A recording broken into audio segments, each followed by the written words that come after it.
بسم اللہ الرحمن الرحیم۔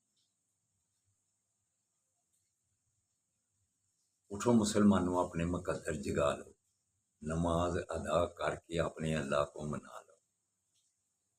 کھول کے دیکھ چشم دل آتا ہے لطف کیا نماز میں، ہر طرف آتا ہے نظر نور خدا نماز میں۔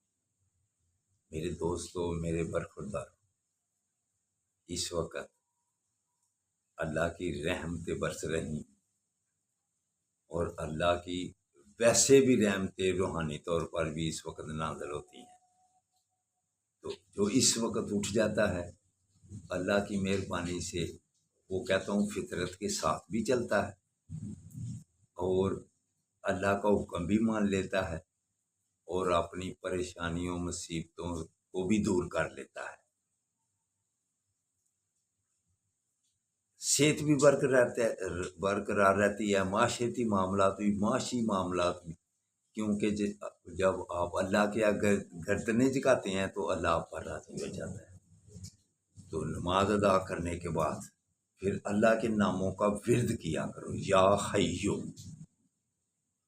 اس سے بھی آپ کی صحت تندرست ہو گیا، آپ صحت بنے گی، بیماریوں سے، پریشانیوں سے، الجھنوں سے بچو۔ تو پھر آقا صلی اللہ علیہ وآلہ وسلم نے ارشاد فرمایا کہ اللہ کو سب سے زیادہ کون پسند ہے، اللہ کے نزدیک کون بہتر ہے، جس کے اخلاق اچھے ہوں، لوگوں سے رویے اچھے ہوں، اس کی گفتگو کا انداز بہت ہی آسن طریقے والا ہو، لفظوں کے چناؤ میں دھیان دیتا ہو، لوگوں سے اس کی محبتیں ہوں۔ اگر وہ ان باتوں سے پیچھے رہا تو پھر کیا وہ مسلمانوں کے ساتھ محبت رکھے گا؟ تب ہی ہوگا جب گردنیں جھکانے کے بعد اس کے اخلاق اچھے ہو جائیں، گفتگو کے انداز اچھے ہو جائیں، لوگوں سے رویے صحیح ہو جائیں، اس کے ذہن سے حسد، کینے، بغض دور ہو جائیں۔ جب انسان ایسی زندگی گزارے گا انشاءاللہ تعالی دوسرے کے لیے اچھا سوچے گا، دوسرے کے لیے دعائیں کرے گا، انشاءاللہ تعالی پھر سارے کام اس کے پہلے اللہ پورے کرے گا، کیونکہ وہ دوسروں کے لیے اچھا سوچتا ہے۔ تو دوستو برخوردارو، دوسرے کے لیے جو خراب سوچتا ہے اس کا ذہن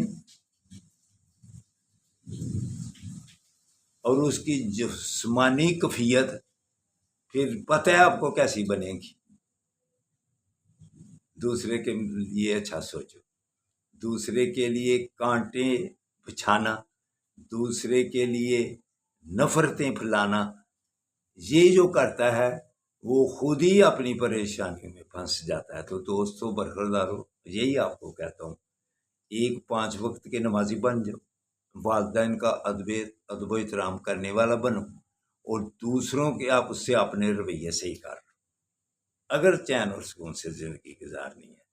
چلو اٹھو، اٹھ کر نماز ادا کر لو۔ اللہ حافظ، اللہ حافظ، اللہ حافظ۔